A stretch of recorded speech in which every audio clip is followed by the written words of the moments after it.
ഇന്ന് നമുക്ക് വൈകുന്നേരത്തെ സമയത്ത് ഈസി ആയിട്ട് തയ്യാറാക്കാൻ പറ്റുന്നൊരു ബജ്ജി ആയാലോ. ബജ്ജി എന്ന് പറയുമ്പോൾ നമ്മൾ സാധാരണ മുളക് വെച്ചിട്ടും മുട്ട വെച്ചിട്ടൊക്കെ ബജ്ജി തയ്യാറാക്കാറുണ്ട്. അതിൽ നിന്ന് വ്യത്യസ്തമായിട്ട് നമ്മളിന്ന് കപ്പ വെച്ചിട്ടാണ് കേട്ടോ ഈ ഒരു ബജ്ജി തയ്യാറാക്കിയിരിക്കുന്നത്.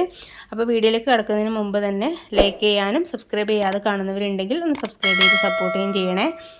അപ്പോൾ നമുക്ക് പെട്ടെന്ന് തന്നെ വീഡിയോയിലേക്ക് കടക്കാം. അതിന് വേണ്ടിയിട്ട് ഒരു 3 കഷ്ണം കപ്പ എടുത്തിട്ടുണ്ട്. അത് തൊലിയൊക്കെ കളഞ്ഞതിന് ശേഷം ഞാനിത് നീളത്തിൽ കട്ട് ചെയ്തെടുക്കുകയാണ് ചെയ്യുന്നത് കേട്ടോ.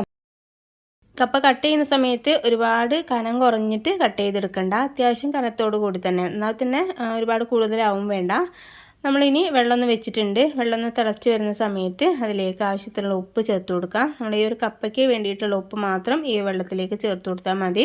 തിളച്ചതിന് ശേഷം നമ്മൾ മാറ്റി വെച്ചിരിക്കുന്ന കപ്പ ഇതിലേക്ക് ഇട്ട് കൊടുക്കുന്നുണ്ട്. എന്നിട്ട് നമുക്കൊരു 2-3 തള അത്ര മതി കേട്ടോ. ഒരുപാട് നേരം നമ്മളിത് കുക്ക് ചെയ്തെടുക്കുകയാണെന്നുണ്ടെങ്കിൽ നമ്മൾ ഈ ഒരു ബാറ്ററിലൊക്കെ ഡിപ്പ് ചെയ്യുന്ന സമയത്ത് പൊട്ടിപ്പോകാനൊക്കെ ചാൻസ് ഉണ്ട്. അപ്പോൾ നമ്മൾ ഉദ്ദേശിച്ച ഒരു ഷേപ്പിലും കാര്യത്തിലും കിട്ടില്ല. ഷേപ്പൊക്കെ നിങ്ങൾക്ക് ആവശ്യത്തിനനുസരിച്ച് നമുക്ക് വേണമെങ്കിൽ റൗണ്ട് ഷേപ്പിലാണെങ്കിൽ അങ്ങനെ ചെയ്തെടുക്കാം. നീളത്തിൽ തന്നെ വേണമെന്ന് നിർബന്ധമുള്ള കാര്യമൊന്നുമല്ല കേട്ടോ. ഷേപ്പൊക്കെ നിങ്ങൾക്ക് ഇഷ്ടത്തിനനുസരിച്ച് മാറ്റിയൊക്കെ ചെയ്യാവുന്നതേ ഉള്ളൂ.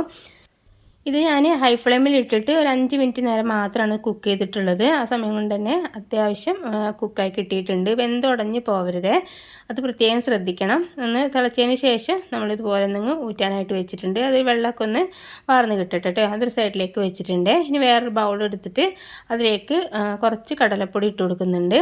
അപ്പോൾ ഈ ഒരു ബജ്ജിക്ക് നമ്മൾ കൂടുതൽ കടലപ്പൊടിയാണ് ചേർത്ത് കൊടുക്കുന്നത്. കടലമാവുണ്ടല്ലോ, അതാണ്. അതിലേക്ക് 1 കപ്പ് കടലപ്പൊടി ഇട്ട് കൊടുക്കുന്നുണ്ട്. ഇനി അതിലേക്ക് 2 ടേബിൾ സ്പൂണ് മൈദപ്പൊടിയാണ് ഇട്ട് കൊടുക്കുന്നത്. മൈദ ഒരുപാട് കൂടുതലായി പോവണ്ട. ഞാൻ പറഞ്ഞല്ലോ, ഇതിന് കൂടുതൽ ആവശ്യമുള്ളത് കടലപ്പൊടി മാത്രമാണ്. ഇനി ഒന്ന് ക്രിസ്പി ആയിട്ട് കിട്ടാൻ വേണ്ടിയിട്ട് 1 ടേബിൾ സ്പൂണ് അരിപ്പൊടി ചേർത്ത് കൊടുക്കുന്നുണ്ട്. വറുത്തതാണെങ്കിലും വറുക്കാത്തതാണെന്നും കുഴപ്പമൊന്നുമില്ല. നമ്മൾ പത്തിരി നൂൽപുട്ടൊക്കെ ഉണ്ടാക്കുന്ന അരിപ്പൊടി ഉണ്ടല്ലോ, അതാണ് 1 ടേബിൾ സ്പൂണ് ചേർത്ത് കൊടുത്തിട്ടുള്ളത്.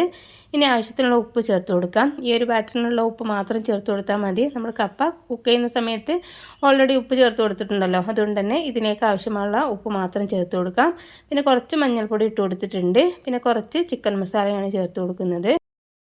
ചിക്കൻ മസാലയ്ക്ക് പകരം നിങ്ങൾക്ക് വേണമെങ്കിൽ ബീഫ് മസാല ചേർത്ത് കൊടുക്കാവുന്നതേ ഉള്ളൂ. ഏതെങ്കിലും ഒരു മസാലപ്പൊടി ചേർത്ത് കൊടുക്കണേ, എന്നാലാണ് നമുക്ക് ഈ ഒരു ബജ്ജിക്ക് നല്ലൊരു ടേസ്റ്റ് കിട്ടുള്ളൂ.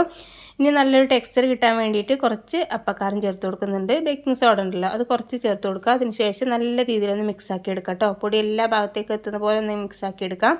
അതിനുശേഷം നോർമൽ പച്ചവെള്ളമാണ് ഒഴിച്ച് കൊടുക്കുന്നത്. വെള്ളം നമുക്ക് കുറച്ചായിട്ട് ഒഴിച്ച് കൊടുത്തിട്ട് നല്ല രീതിയിലൊന്ന് മിക്സാക്കി എടുക്കാം. നല്ല അത്യാവശ്യം തിക്കായിട്ടുള്ളൊരു ബാറ്ററാണ് നമുക്ക് വേണ്ടത്. ഒരുപാട് ലൂസായിട്ടും പോകരുത്, പിന്നെ ഒരുപാട് തന്നെ കട്ടിയായി പോകരുത് കേട്ടോ. ഒരു പാകത്തിനുള്ളൊരു പാകമാണ് നമുക്ക് വേണ്ടത്. ദോശമാവിൻ്റെ ഒക്കെ ഒരു പാകം ഉണ്ടല്ലോ, ആ ഒരു കൺസിസ്റ്റൻസിയിലാണ് ഈ ഒരു ബാറ്റർ നമുക്ക് കിട്ടേണ്ടത്. അപ്പോൾ നല്ല രീതിയിലൊന്നിങ്ങ് മിക്സാക്കി എടുത്തിട്ടുണ്ട്. ഇനി റെസ്റ്റ് ചെയ്യേണ്ട കാര്യമൊന്നുമില്ല. അതിലേക്ക് നമുക്ക് ഓരോ കപ്പയുടെ പീസ് ഇട്ട് കൊടുക്കാം. എന്നിട്ട് എണ്ണയിലേക്ക് ഇട്ട് കൊടുത്തിട്ട് ഫ്രൈ ചെയ്തെടുത്താൽ മതിയാവും. ഈ ഒരു തിക്നെസ് കണ്ടില്ല, നമ്മൾ കോരിയെടുക്കുന്ന സമയത്ത് അതിലേക്ക് നല്ല രീതിയിൽ കോട്ടായി കിട്ടണം. ആ ഒരു പാകത്തിനാണ് നമുക്ക് ഈ ഒരു മാവ് കിട്ടേണ്ടത്.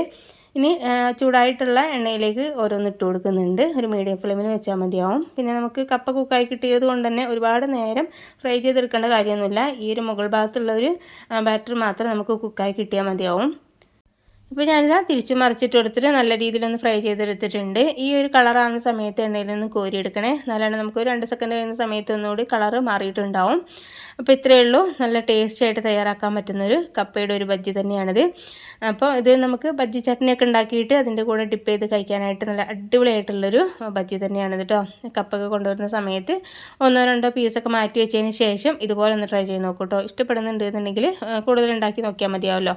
അപ്പോൾ കപ്പ ഇഷ്ടമുള്ളവർക്ക് എന്തായാലും ഇഷ്ടപ്പെടുകയും ചെയ്യും. അടിപൊളിയായിട്ടുള്ളൊരു ഈസി ആയിട്ടുള്ള സ്നാക്സ് തന്നെയാണിത്. അപ്പോൾ വീഡിയോ നിങ്ങൾക്ക് ഇഷ്ടപ്പെട്ടിട്ടുണ്ടെന്നുണ്ടെങ്കിൽ ലൈക്ക് ചെയ്യാനും പിന്നെ ഫാമിലി ഫ്രണ്ട്സിനൊക്കെ ഒന്ന് ഷെയർ ചെയ്യാനും മറക്കരുത്. അപ്പോൾ നമുക്കിനി പുതിയൊരു വീഡിയോ ആയിട്ട് വീണ്ടും കാണാം. Okay, thank